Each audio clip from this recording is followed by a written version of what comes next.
Olá pessoal, então nesse vídeo eu vou apresentar um exemplo, né, um pouco mais sofisticado de como a função de onda, né, as funções de onda que a gente calcula da equação de Schrödinger independente do tempo, né, os psis n de x, né, como elas se relacionam e como elas podem ser superpostas, né, para gerar uma função de onda arbitrária, né, e com isso, né, escrever como essa função evolui com o tempo, certo?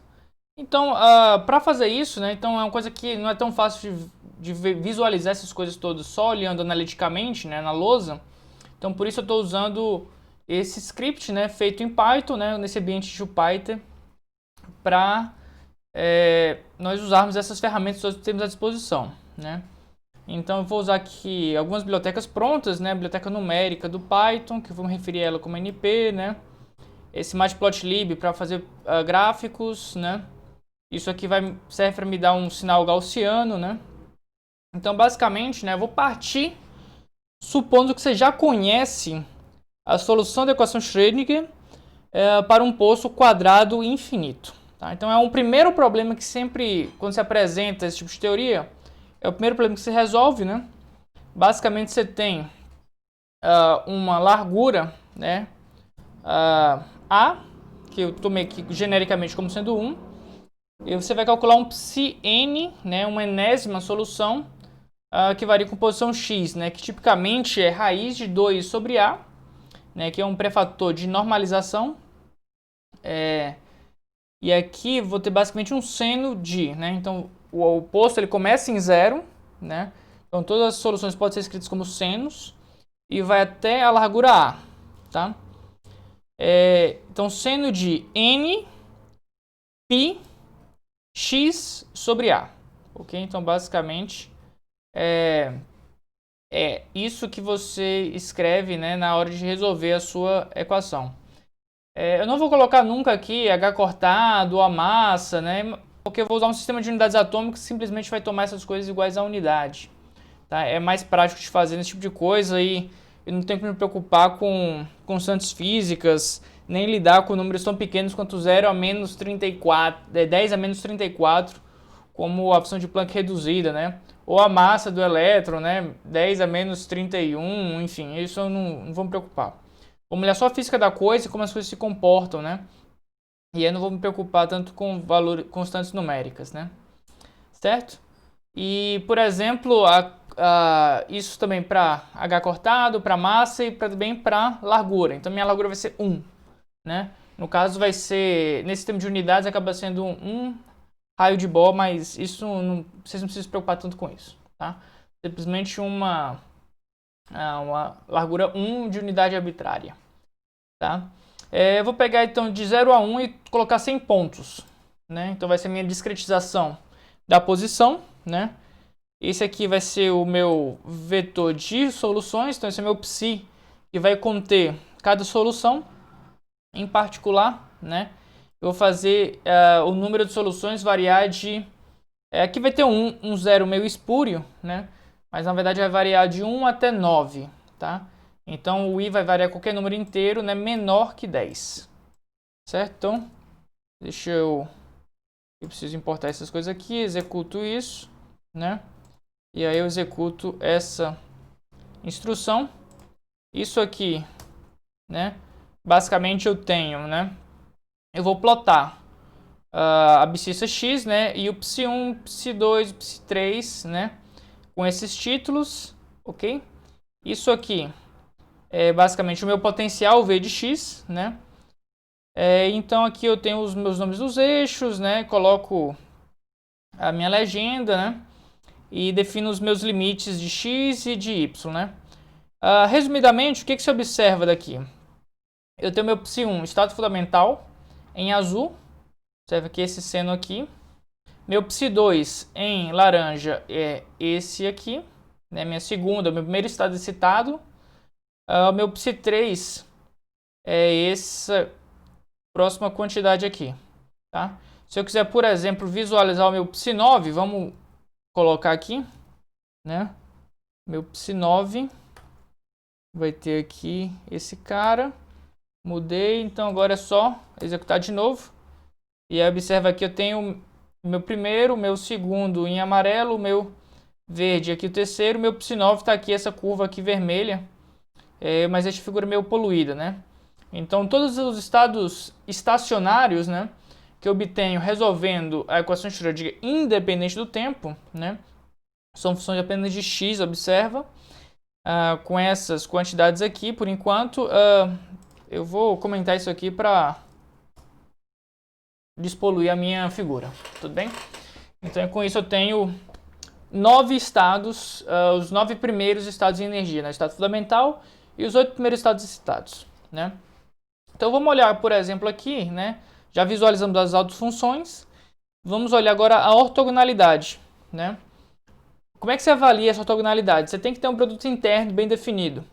Tipicamente define-se, né, como sendo a integral de psi conjugado, psi1 conjugado, vezes psi2, integra isso em todo o espaço. No caso do nosso poço, né, isso simplifica um pouco, né, porque só precisa integrar no espaço em que a função está definida, né, de 0 a 1 no caso, né, de 0 até a. Então observa, né, e esse produto aí, essa integral toda, ela pode ser escrita, né, de forma simplificada, simplesmente como produto interno, né?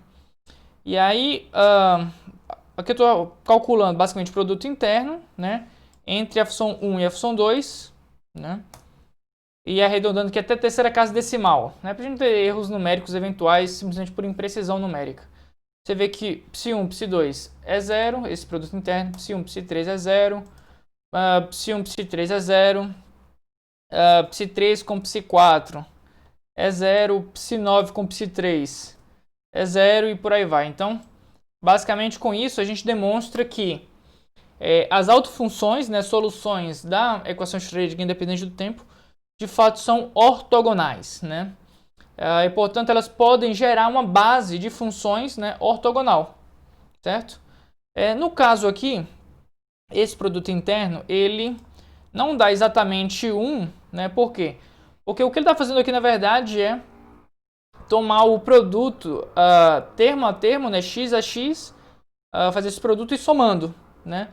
Então eu tenho que basicamente multiplicar por um certo dx ali, né? Ou seja, esse dx constante, que vai ser meu passo na minha amostragem de espaços, né? Isso aí vai estar basicamente entrando aí nessa questão como um fator normalizador, né? Então basicamente para resolver esse problema aqui dos 99, né? Tem a ver com 99 pontos que eu estou mostrando, eu vou tomar, né? Eu vou normalizar cada psi desse, né? O meu psi1 vai ser o próprio psi1 dividido por um fator de normalização que é basicamente raiz de psi1 escalar psi1, né? Então roda isso aqui para você ver e vamos rerodar essa linha de código, né? Então eu posso rodar cada partezinho, o código separado, né? E na hora que eu normalizo com esse comando, eu posso vir de volta para cá e rerodo, né, esse produto interno, né, psi1, e vai me dar agora 1, né. Então eu vou definir essa função normalizar, uma função de onda psi, qualquer, né. Aqui eu tenho basicamente aquela, para verificar aqui o psi1 escalar psi1, né. E agora eu vou fazer esse i variando de 1 até 10, né. E eu vou normalizar cada um dessas quantidades, né? Que eu fiz escrito assim, mas eu posso simplesmente colocar normalizar psi, né? Vamos colocar isso, que é uma prática melhor, né? Então normalizar psi. Aqui eu já estou melhorando um pouquinho o código, rodei, né? E então, quando eu faço agora, eu estou escrevendo, né? Estou imprimindo print e esse produto interno psi com psi. E você observa aqui que no zero,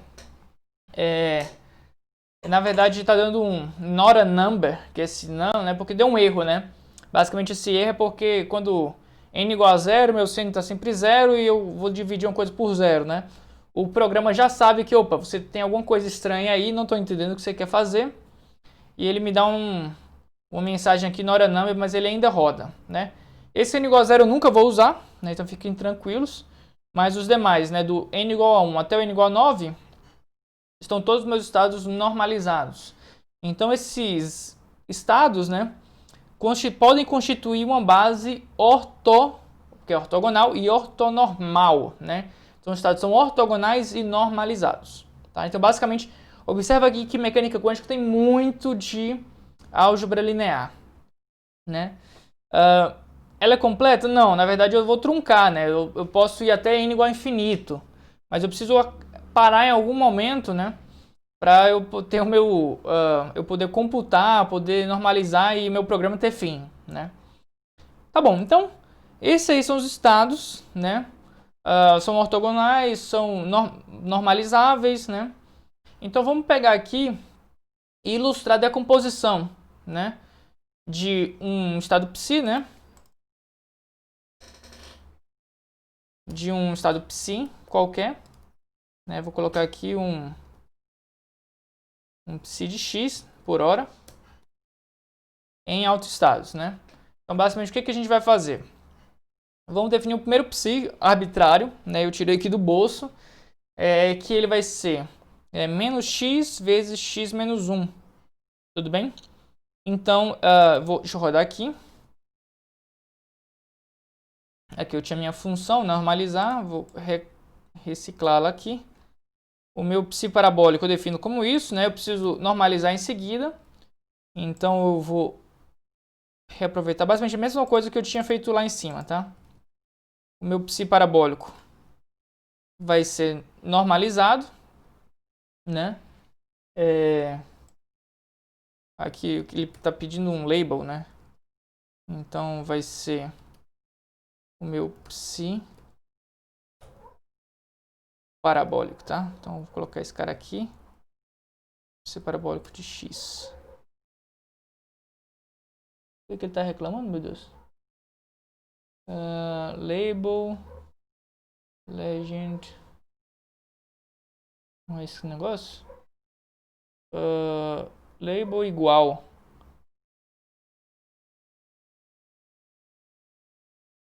Não, desculpa. Eu tô colocando no lugar errado. Aqui esse cara simplesmente é a normalização aqui que eu ploto. Perfeito. Tá, então esse aqui é a minha legendinha, né? Psi parabólico de x. Né? Eu tomo essa primeira, o psi, né?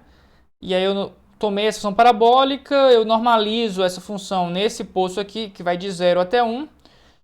E ploto, né? Observa que, a princípio, gente, olhando aqui a uma primeira cara, essa função aqui parabólica, ela é muito parecida com essa função azul senoidal, né?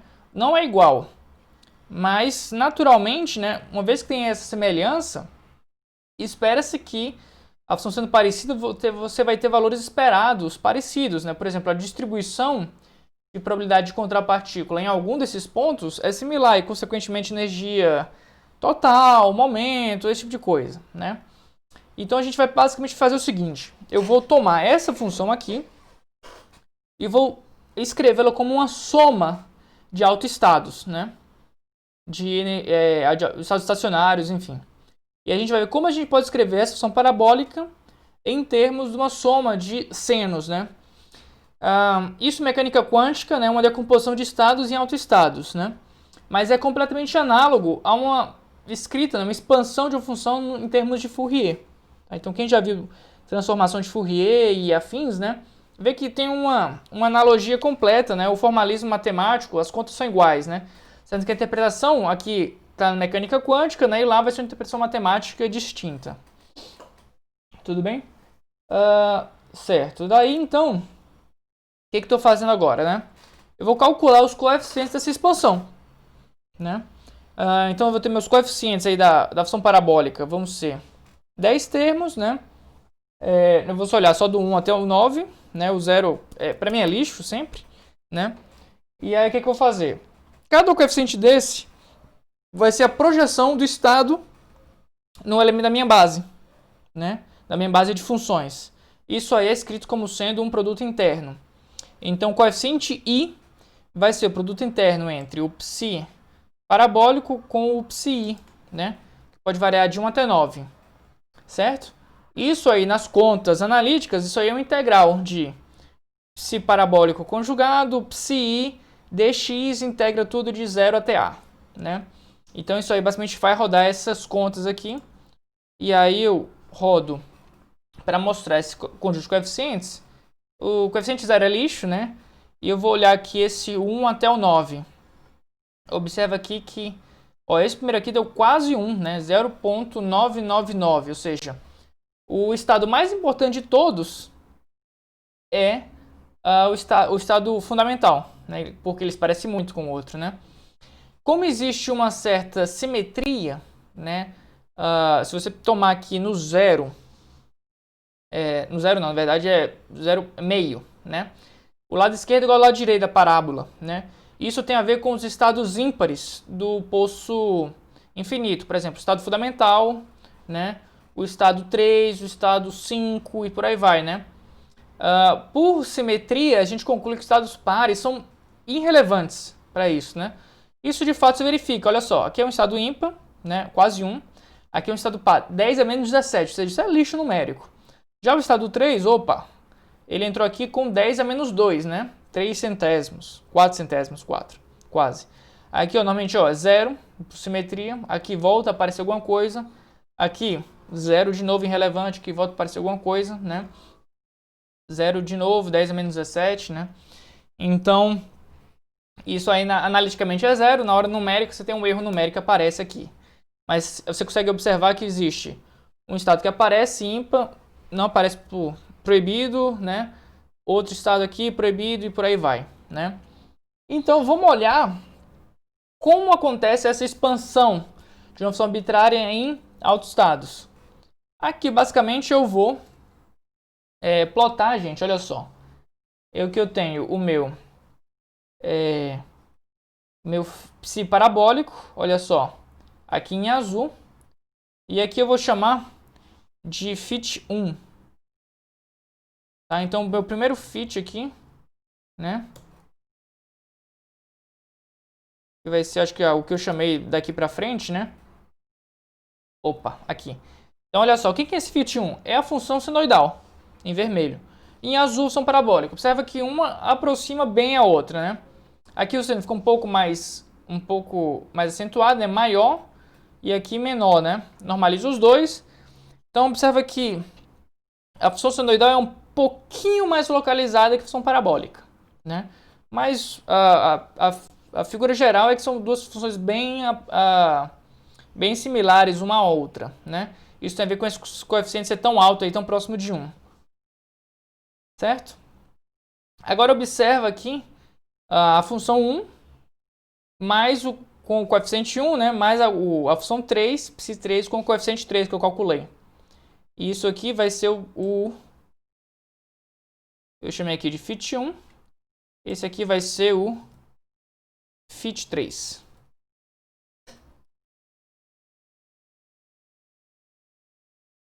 Certo? E aí, por que eu desprezei o 2? Porque o 2 é 10 a menos 17, tá? Eu não vou gastar nem código com isso. Tá? Então, observa que quando você pega o primeiro termo da expansão em autoestados e o terceiro termo, na verdade, que o segundo é nulo, observa que você já tem aí, ó, a parábola quase totalmente reproduzida, né? E isso aí melhora quando você coloca para um quinto termo. Aqui, eu pelo menos ainda vejo uma coisinha azul por aqui, né, no centro, tá? Mas quando você coloca o quinto termo, o coeficiente 1, psi1, coeficiente 3, psi3, coeficiente 5, psi5, né?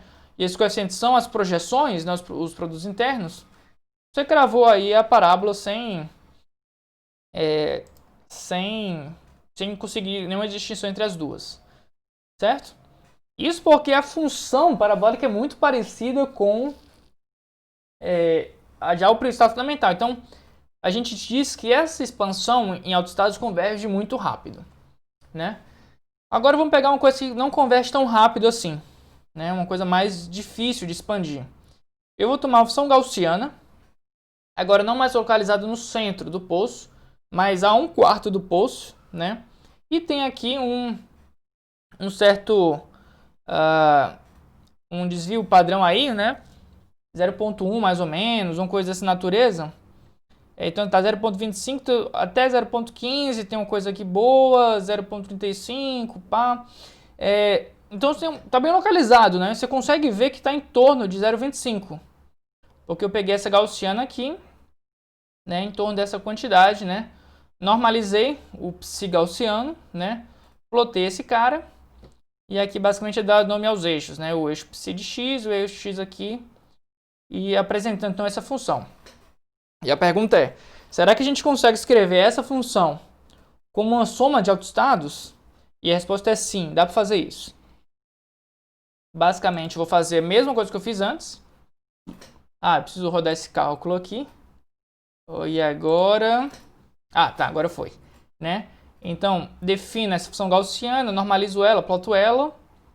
Agora aqui, vou calcular os coeficientes da minha expansão em autoestados, que são iguais a produtos internos entre o psi gaussiano e o psi. Aqui eu não estou nunca me preocupando com conjugado, gente, porque todas as funções são reais, né? Então, observa que aqui, por enquanto, tudo é real, né? No psi x que eu estou calculando. E aí, né, esses coeficientes aqui são os meus coeficientes da expansão da minha função gaussiana, né, expandindo nos autoestados, né? E aqui observa, olha só, que agora está 0,48, né? Saiu de quase 1 para, 0,5 quase, né? Então é bem significativo. Mas aqui, por exemplo, já tem 0,6, né? 0,4 de novo. Aqui já é bem pequeno, né? Aqui, ó, 0,2, né? E a normalização desses caras é que a soma desses coeficientes ao quadrado, né? Que o psi ao quadrado que representa a probabilidade. Então, a soma desses coeficientes ao quadrado tem que dar 1. E isso aí é a normalização da probabilidade total. E agora vamos fazer essa expansão, né? Aqui eu vou fazer já uma expansão não com todos os passos, né? Que todos vão ser importantes.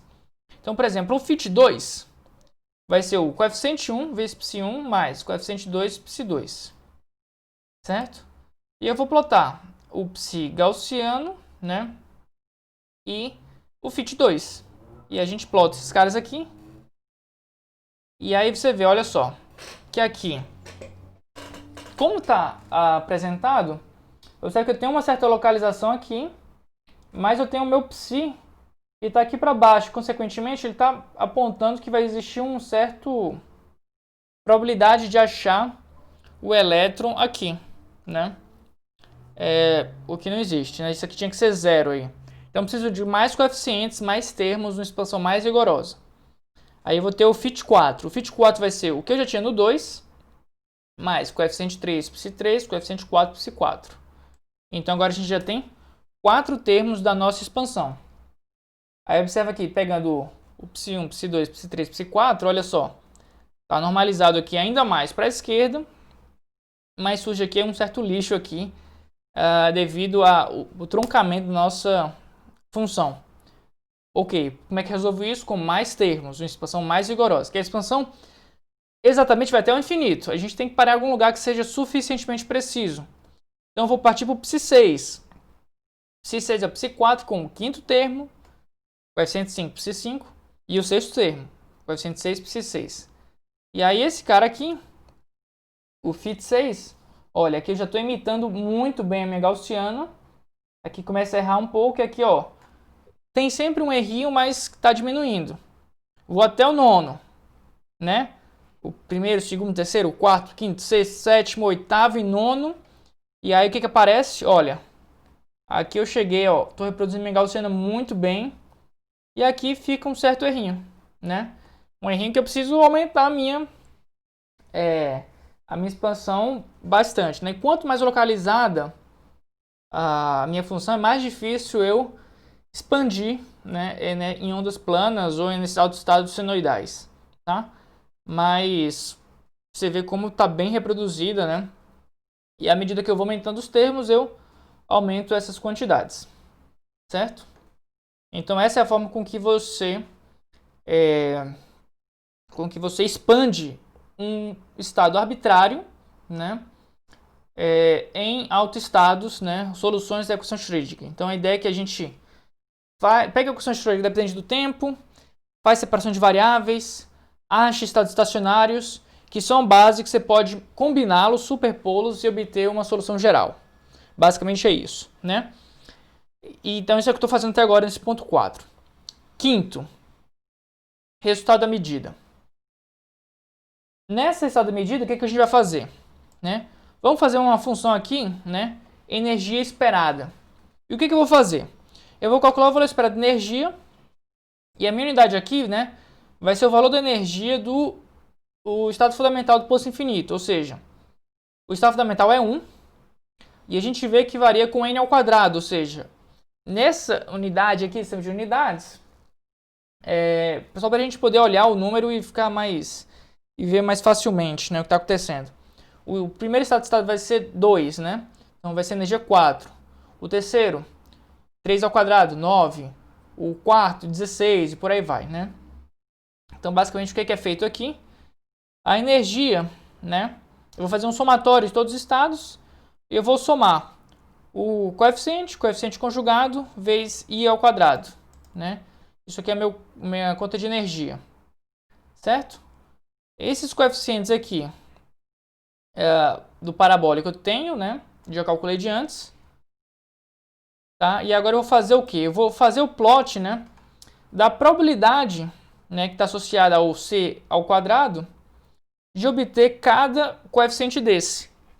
Né? Então, qual é a probabilidade de... Deixa eu ver aqui. Aqui está o coeficiente 1 até... Tá, então na verdade tinha que ser aqui. Ok, corrigir, tá. Então, aqui é a minha probabilidade de achar o primeiro estado n igual a 1, né? Observa que é 0,99 elevado ao quadrado, dá basicamente 1. Então, aquele estado parabólico é basicamente certo que quando eu medir a energia, né, eu consigo os possíveis resultados da medida de energia vão ser as autoenergias, ou seja, os valores possíveis, né, que saem da minha equação de Schrödinger independente do tempo. Ou seja, é basicamente certo que eu vou medir o estado fundamental na hora de medir energia, né? Mas existe uma chance de 1 em 1000 aqui, né? Essa probabilidade aqui de eu medir a energia do terceiro estado, do psi3, né? Do meu terceiro estado ou do meu segundo estado excitado. Existe uma chance de mais ou menos 1 em 10.000 de obter o E5, né? Aqui 10 a quarta, 1 em 100.000 de obter a energia do psi5, né? Então observa que isso aqui converge muito rápido, e para observar essas barras, né, eu preciso colocar em escala logarítmica, né? E aí qual que é o valor esperado de tudo isso, né? Que é esse valor aqui da probabilidade de encontrar uma energia, que é o coeficiente ao quadrado, né, o módulo dele ao quadrado vezes πn. Isso aqui vai me dar um valor esperado, né, que vai ser 1,01, né? Então o valor esperado, o valor médio, é um pouquinho acima de 1, né? Mas que você pudesse apostar, né, o resultado da medida vai ser 1, né? Então esse valor 1,01 não é permitido, né? Você nunca vai fazer a medida e encontrar esse valor. Isso aqui é uma média dos valores, né, que você pode obter. Por exemplo, se você jogar um dado de 6 faces, né, o valor médio é 3,5. Mas não espera que você jogue um dado e ache 3,5. Você vai achar 3 ou 4, 1, 6, 5, né? Da mesma forma você tem. Esses aqui são os valores esperados, né? O valor do psi1, do psi2, psi3, psi4 e tal. Isso aqui é uma média, tá? Isso aqui para a função parabólica que eu mostrei. E aqui para a função gaussiana, né? Aqui eu vou ter os meus coeficientes gaussianos que a gente já calculou. Eu vou calcular esses caras aqui. Vamos colocar aqui de 1 até 9, né? E aí vou plotar os coeficientes ao quadrado, né? E aí verifica que você tem agora o psi1, não pouco provável. A energia mais provável de ser obtida é do primeiro estado citado, né? O psi1, psi2, psi3 é bem razoável também. O psi4 é muito difícil de se obter, né? Aqui o psi5, psi6, psi7. O 8 também é muito difícil de se obter, né? S4, o 8 tem a ver com ter colocado justamente em 1/4 da posição, né? Então é outra simetria que talvez apareça e decorrente disso, os múltiplos de 4 não aparecem, né? E aqui eu tenho o histograma de probabilidades de obter cada um dos psis, né? E aqui o meu valor esperado, que eu tenho que rodar aqui, vai ser 9,67, né? Ou seja, aqui teria o 3, né? Então, existe uma chance de obter aqui um pouco abaixo de 9, né? O 9 daria exatamente esse cara aqui. Aqui eu já teria 25 energia do estado fundamental, aqui 36, né? E tirando média de tudo isso, daria 9, né? Um pouquinho acima do terceiro estado. Tudo bem? Então aqui é o valor esperado, a média. Esse aqui é o histograma de probabilidades, né? E a energia de cada um deles seria o n ao quadrado. Aqui seria 1 vezes o estado fundamental, 4 vezes o estado fundamental, 9 vezes 25, 36, 49. Aqui o 9 seria 81 vezes esse estado, né? Então a gente tem, né, o conjunto de valores possíveis, o conjunto de probabilidades e o valor esperado. Certo? Então, deixa eu dar uma pausa no vídeo por enquanto, vocês devem estar um pouco cansados, né? Vamos nos encontrar então no próximo vídeo, né, com essa evolução temporal de psi de x e t. Até já!